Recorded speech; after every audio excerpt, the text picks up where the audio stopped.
23e point. Garde la vision d'un jour à la fois, à chaque jour suffit sa peine, à chaque jour sa consécration, à chaque jour sa sanctification et porte ta croix chaque jour et non chaque mois ou chaque année. Il faut renouveler tous les jours ton engagement de suivre Dieu un jour à la fois. Il ne faut pas vivre sa vie chrétienne une année à la fois ou 2 ans, mais un jour à la fois. Si je demande à un homme qui est lié depuis 10 ans au tabagisme d'arrêter de prendre la cigarette, il dira que c'est impossible. Mais si je lui demande d'arrêter de fumer que pour un jour, il dira que c'est facile à faire. Va vers les fourmis et tu découvriras qu'elles ont appris à disséquer et à morceler leurs défis. Lorsqu'elles veulent transporter un pain, elles le divisent en des milliers de morceaux de sorte que chaque morceau soit transporté par une fourmi, c'est seulement après que l'on verra le pain disparaître. Pourquoi? Parce qu'elles ont simplifié le défi. Ton défi de la sainteté n'est pas un défi annuel, mais journalier. Ce n'est pas un défi hebdomadaire, mais un défi journalier. Dieu ne te demande pas de le craindre demain, mais aujourd'hui. Il sait que tu n'as qu'aujourd'hui parce que demain ne t'appartient pas. Qui te dit que tu vivras demain? Ainsi donc, aujourd'hui seulement vis dans la sainteté, aujourd'hui même vis dans la pureté. Il est facile de vivre dans la sainteté lorsque l'on vit un jour à la fois. Et lorsque tu additionnes les 365 jours de sainteté, ça te fait une année de sainteté. Lorsque tu additionnes 24 heures de sainteté, cela te donne un jour de sainteté. Dieu te demande seulement aujourd'hui de ne pas être impudique, aujourd'hui de ne pas être ivrogne, aujourd'hui de ne pas être homosexuel, tout cela, aujourd'hui seulement. L'homme régénéré se sanctifie sans trop d'efforts, car c'est naturel pour lui de vivre dans la sainteté un jour à la fois, il consacre à Dieu chaque seconde de sa journée et ainsi le soir il se retrouve aisément avec un bilan positif. Le matin suivant, il renouvelle son engagement de consacrer à Dieu toutes les secondes de sa journée et ainsi de suite jusqu'à la fin de ses jours sur cette terre des hommes. Si, durant plusieurs années, tu te plaisais dans le péché, je te demande de te repentir et de craindre Dieu aujourd'hui seulement. Demain, renouvelle cet engagement, et ainsi de suite. N'oublie pas mon ami, une longue marche commence par un petit pas. 24e point. Aide-toi toi-même à ne pas être tenté. Développe une discipline personnelle qui assainit ton environnement, travaille autant que cela dépend de toi de te retrouver, dans un milieu de sainteté et de consécration. Sors régulièrement avec ton conjoint ou ta conjointe, si tu es marié, concentre-toi sur ton travail et ta vocation, car le manque d'activité ouvre la porte à l'ennemi. Beaucoup de péchés sont commis lorsqu'on est dans l'oisiveté, la distraction et l'indiscipline. Une personne qui est concentrée sur son travail n'a pas de temps à dépenser abusivement tellement que ses pensées sont occupées aux choses positives. C'est en travaillant et en te faisant contrôler que tu t'aideras à ne pas être tenté. Dans certaines entreprises, on met des caméras partout dans le but de contrôler les travailleurs, et cela consolide également le climat du travail. Il faut s'aider soi-même à ne pas pécher, en créant un milieu sain autour de soi de façon à demeurer dans la sainteté. La Bible dit que beaucoup de femmes sont tombées dans la médisance et des querelles à cause de l'oisiveté. Les hommes et les femmes qui ne font rien se retrouvent dans n'importe quoi parce qu'ils ont tellement d'énergie non utilisée. Par conséquent, cette énergie va être dépensée en mal. Il faut savoir s'occuper. La Bible ajoute, « Celui qui ne travaille pas vit dans le désordre » 2 Thessaloniciens 3, 11. L'oisiveté, la négligence et la paresse conduisent au péché. C'est lorsque David ne faisait rien dans son somptueux palais royal qu'il remarqua Bathsheba. Mais lorsqu'il était dans ses guerres et ses campagnes, il n'a pas eu à la remarquer, alors que celle-ci existait depuis longtemps. C'est seulement quand il était oisif qu'il se concentra sur la femme d'autrui et qu'il pécha contre Dieu. Crée-toi un environnement propice à la sainteté. Il convient d'avoir un agenda dans lequel tu programmes des choses bonnes et utiles auxquelles tu t'appliqueras. Car celui qui ne programme rien devient facilement une proie du diable par la divagation des pensées et la désorganisation. Oui, l'organisation a une grande place dans la sanctification, car Dieu est un Dieu d'ordre, de programme et de but. 25e point. Prends au sérieux les avertissements de Dieu. La Bible nous dit que c'est par l'obéissance de Joseph au message angélique qu'il reçut en songe que Jésus fut gardé et conduit en Égypte. De même les mages prirent au sérieux l'avertissement divin en songe de ne plus retourner auprès d'Hérode, et c'est ce qu'ils firent sans tenir compte de leur grande sagesse. Lorsque Dieu dit à Joseph en songe de ne pas répudier Marie, mais de l'épouser, il obéit. Joseph était un homme spirituel, qui prenait au sérieux le langage des songes. Il pouvait quitter Israël pour l'Égypte. Seulement parce qu'il a eu un songe. Deux fois, Dieu prévient d'une grande chute ou d'une grande tentation juste au moyen d'un songe. Dans un songe, tu peux aussi voir quelqu'un te tenter, prends-le au sérieux. Tu peux recevoir une prophétie par l'intermédiaire d'une personne ou lors de cultes personnels, eh bien, prends garde. Il arrive aussi qu'une prédication touche les éléments essentiels de ta vie sans que le prédicateur ne te connaisse particulièrement, alors il faut prêter attention à cela. Dieu ne peut pas laisser son enfant tomber sans le prévenir. Le scandale se produit lorsqu'on ne prête pas attention à la voix de Dieu. Pourtant, la Bible dit, Dieu parle cependant, tantôt d'une manière, tantôt d'une autre, et l'on n'y prend point garde. Job 33, 14. Dieu peut te parler par les pulsations de ton cœur qui battra soudainement la chamade afin de te prévenir d'un danger. Et quand tu commenceras à faire quelque chose qui te mènera à la destruction, ta conscience te remplira de culpabilité au point de te ravir la joie et de t'ôter tout sommeil. Un homme qui est sensible à sa conscience saura facilement vaincre la tentation. La Bible dit que lorsque David se mit à couper le pan de la robe de Saül, son cœur se mit à battre, et il s'arrêta là. Il ne pécha pas parce qu'il fut sensible à la voix de Dieu. Pour David, ce fut par sa conscience, mais pour toi ça peut être un songe, un conseil. Un ami peut te demander de ne plus fréquenter telle personne, et cela te demande de la sensibilité pour saisir la voix de Dieu à travers ces simples phrases. 26e point. Observe la vie de ceux qui sont tombés dans la tentation et les peines qu'ils ont connues. Si tu veux vivre dans la sainteté, il convient d'observer la vie de ceux qui sont tombés dans la tentation. C'est dans cette logique que la Bible n'est pas faite que des victoires des serviteurs de Dieu, mais aussi de leurs défaillances. La Bible nous parle de la chute de David et de Salomon, de celle de Samson, d'Adam et Ève, de celle de Judas fils de Jacob, de celle de Judas l'Iscariote, de la chute de Caïn, juste pour nous dire, faites attention. Elle ne nous présente pas que des hommes forts, mais des forts et des faibles, pour que nous sachions comment orienter notre choix. On peut de ce fait, dire, je ne ferai pas comme David devant la femme d'Uri, je refuse de me comporter comme Salomon ou Samson en allant vers des femmes païennes, je ne vais pas faire tel qu'Amnon, tel que Judas ou Adam, mais j'agirai comme Jésus-Christ. Regarde autour de toi et vois ce frère qui se retrouve aujourd'hui en prison parce qu'il a succombé à la tentation. Regarde ta sœur qui a refusé d'obéir à la parole de Dieu et qui a succombé dans le mal, aujourd'hui elle a l'addiction à la cocaïne. Regarde ton ami d'enfance qui s'était adonné au péché, aujourd'hui il est victime de la pandémie du sida.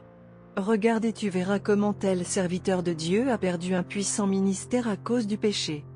Il te faut seulement regarder autour de toi pour avoir la force de dire non au péché et à la tentation. Puisque ceux qui ont succombé d'Adam à nos jours n'ont rien reçu de grand, dis-toi, je ne ferai pas comme eux, car ils n'ont rien reçu de grand. Si le péché a détruit les autres, il te détruira toi aussi. Ne pense pas que tu es le chouchou de Dieu et que tu peux pécher sans que rien de mal ne t'arrive. Si tu veux vaincre le mal, observe ceux qui sont tombés autour de toi et les conséquences qui leur est arrivées et tu auras la haine et l'horreur du péché. 27e point. Observe la vie de ceux qui ont surmonté la tentation pour croire que c'est possible de la vaincre. La Bible ne nous parle pas seulement de ceux qui sont tombés, mais aussi de ceux qui sont restés purs jusqu'à la fin de leur vie. Elle nous parle de Samuel qui a fini son ministère dans la gloire, car la Bible nous dit, aucune de ses paroles n'est tombée en terre. 1 Samuel 3, 19. Certes, ses enfants n'ont pas suivi ses traces, mais lui par contre a eu amené une vie irréprochable. La seule erreur qu'il faillit commettre fut celle de pencher du côté du frère aîné de David à cause de son apparence pour l'oindre. Mais en dehors de cela, il n'a pris ni le bœuf, ni la femme, ni quelques autres choses d'autrui. Cet homme de Dieu avait tellement d'onction de sorte qu'à la fin de ses jours, lorsque le roi Saül alla consulter les morts, il lui apparut montant comme un dieu du séjour des morts et lui donna une prophétie qui s'accomplit à coup sûr, d'après laquelle le roi Saül et Jonathan son fils moururent sur le champ de bataille.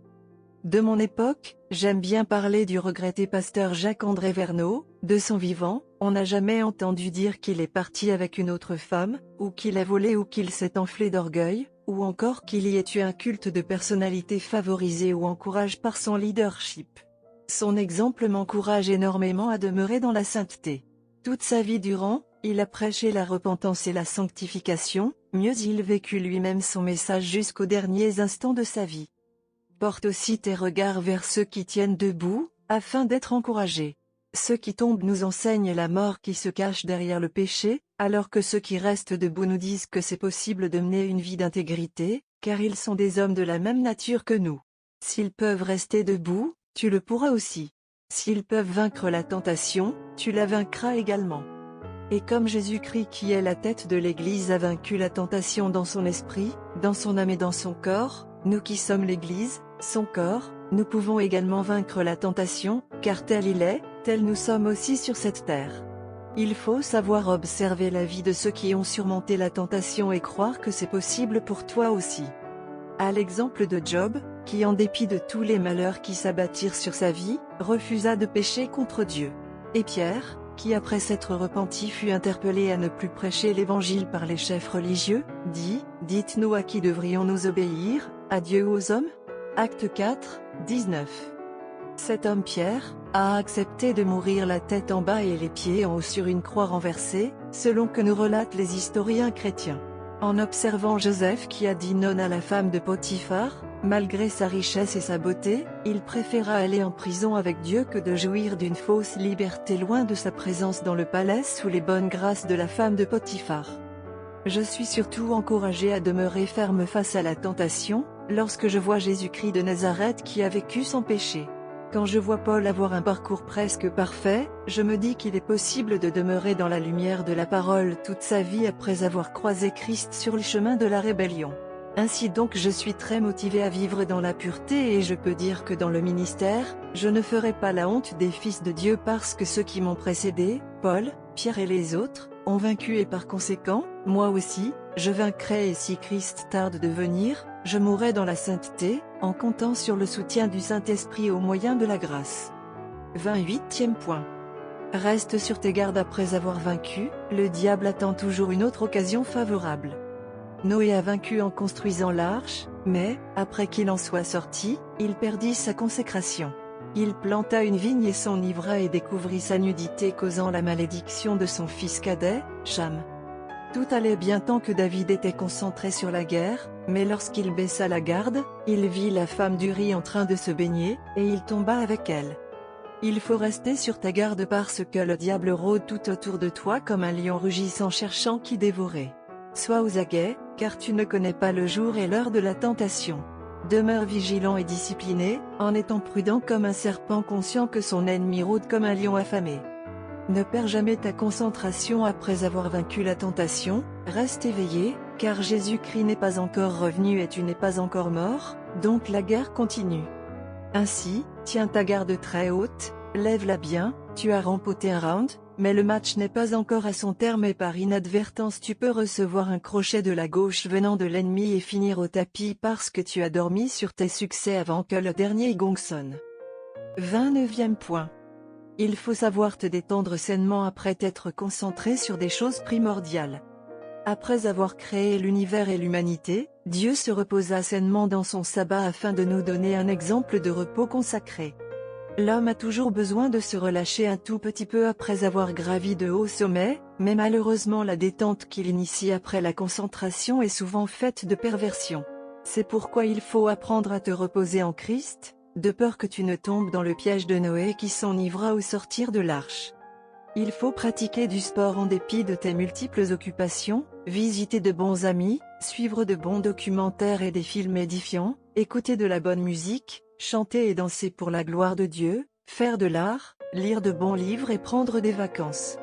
La fatigue est un ennemi de la sanctification, voilà pourquoi il faut se reposer suffisamment, car un homme surmené perd souvent sa sensibilité spirituelle. Une grande fatigue diminue la résistance à la tentation. Jésus s'est reposé en dormant dans une barque. Dieu s'est reposé après l'œuvre de la création. Il convient d'avoir une vie équilibrée dans laquelle la concentration rime avec la détente.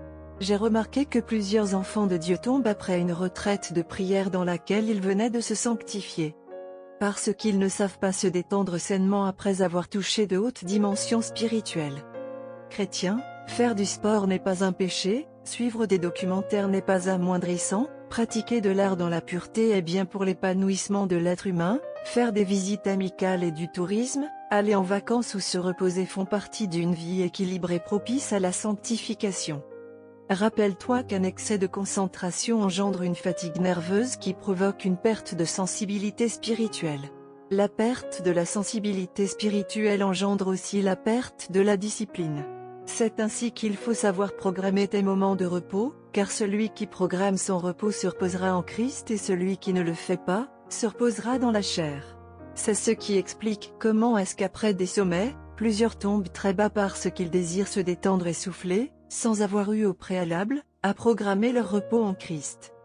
Si tu es debout, fais attention de tomber quand tu voudras te reposer. Si tu as une vie de prière, de sainteté et de consécration, lorsque tu voudras te détendre, fais-le en Christ, car c'est en ce moment que le diable cherchera à te tenter. Jésus-Christ le Seigneur, prêchait puissamment la parole, mais il se reposait à la montagne afin de renouveler ses forces. Évite de te livrer à l'ivrognerie et de fréquenter des boîtes de nuit quand tu as besoin de souffler, sinon ton repos deviendra ton cimetière. Détends-toi en Christ et tu vaincras la tentation. Et si tu ne trouves rien à faire pour te détendre, dors afin d'éviter la divagation des pensées. Je suis très sérieux en te disant cela, c'est un conseil banal, mais très efficace. Après une grande victoire, il faut te réfugier à la montagne pour ne pas mourir dans la plaine, en trouvant ton plaisir en Dieu afin de ne pas le trouver dans le péché.